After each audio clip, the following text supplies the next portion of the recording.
దాస్ గారు, వేదిక మీద నాయకులు, సోదరులారా సోదరిమణులారా, ఇవాళ 2వ తారీఖు వచ్చిన యాజమాన్యం జీతాలు చెల్లించకుండా కాలయాపన చేస్తా ఉంది.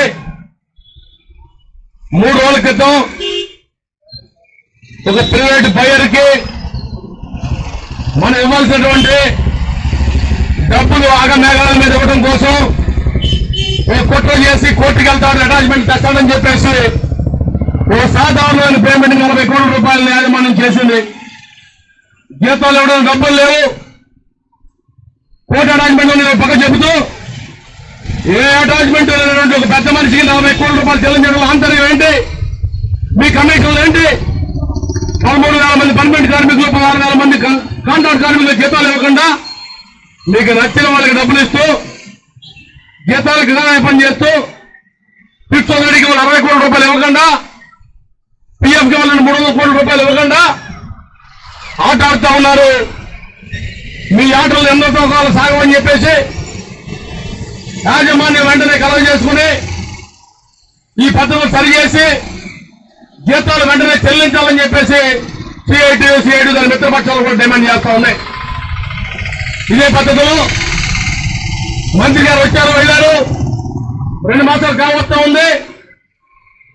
ఈ 2 మాసాల్లో కూడా ఉత్పత్తి పెంచడం కోసం మీరు చేసే ప్రయత్నం ఏంటని అడుగుతా ఉంటే 3 బదులు బదులుగా 2 నడిచాయి, 2 బదులు 3 నడుస్తా ఉంది. ఈరోజు మనం లోపల పోతా ఉంటే పోటీలో చూస్తా ఉంటాం.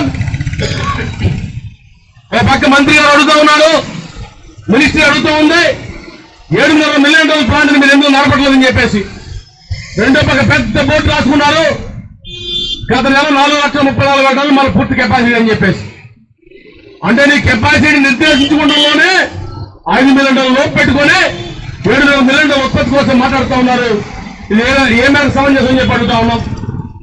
కాబట్టి దేశీయంగా దొరికే కోళ్లు కానీ, దేశీయంగా దొరికే ఐరన్ ఓర్లు కానీ, బ్యాంకులో ఉన్న డబ్బులు కానీ వర్కింగ్ క్యాపిటల్ ఇవ్వకుండా అడ్డుకుంటుంది మీరు కావాలని చెప్పేసి మేము అడుగుతా ఉన్నాం.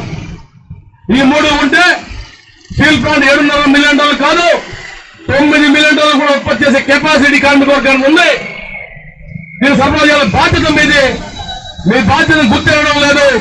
ప్రభుత్వం మారినా సరే పద్ధతి కొనసాగుతుంది. కాబట్టి ప్రజలు ప్రశ్నించే ముందే మీ సమస్యలను పరిష్కారం చేయాలని చెప్పేసి ఇటు పాలకులకి యాజమాన్యాన్ని కూడా డిమాండ్ చేస్తూ వెంటనే జీతాలు చెల్లించాలని చెప్పేసి హెచ్చరిస్తా ఉన్నాం.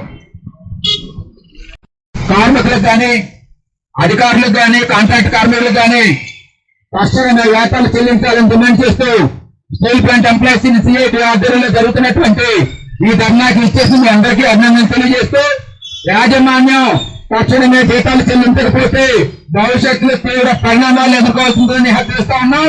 కాబట్టి యాజమాన్యం తన బాధ్యతను గుర్తించి తక్షణమే అందరికీ జీతాలు చెల్లించాలని చెప్పేసి డిమాండ్ చేస్తా ఉన్నాం. 5 సంవత్సరాల నుంచి మనకి వేజ్ రివిజన్ కావాలి లేదా ఏరియర్స్ కావాలని డిమాండ్ దగ్గర నుంచి ఈ రోజు జీతాలు అడుక్కునే పరిస్థితి మనం తీసుకొచ్చారు.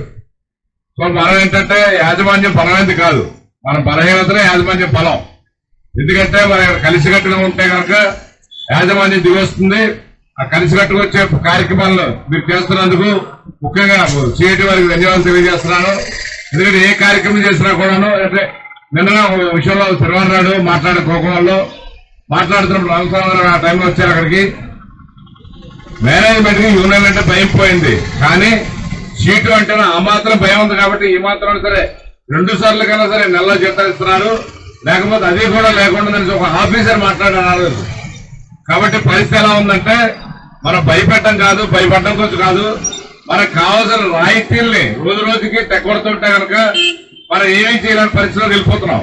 మేము గుర్తింపులో భాగస్వామ్యం ఉన్నప్పుడు కూడాను మరి ఈ రోజు మీరు చేసే ప్రతి కార్యక్రమాలు కాబట్టి మేము మద్దతు తెలియజేయడానికి, మీరు సంఘీభావం తెలియజేయడానికి మేము ఈ రోజు ఇక్కడికి వచ్చాము.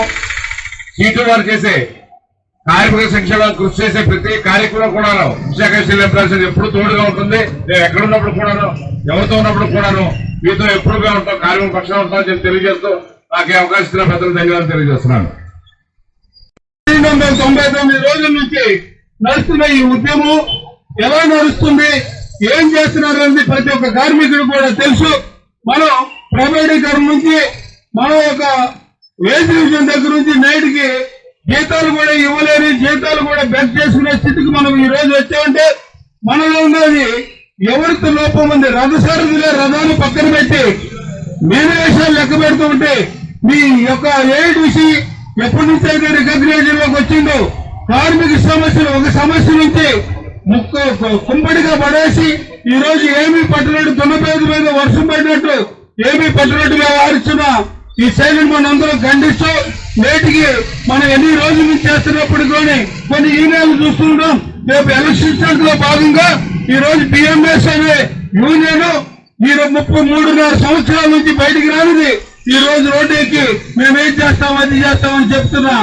కార్మికులు చిక్కుపడాలి. మీరు ఏ ఉద్యమాలకు వచ్చారు, ఏ ట్రెండ్కి వచ్చారు, ఏ రాష్ట్ర రూపాలకు వచ్చారు, ఏ ధర్నాలకు వచ్చారని మేము అడుగుతున్నాం.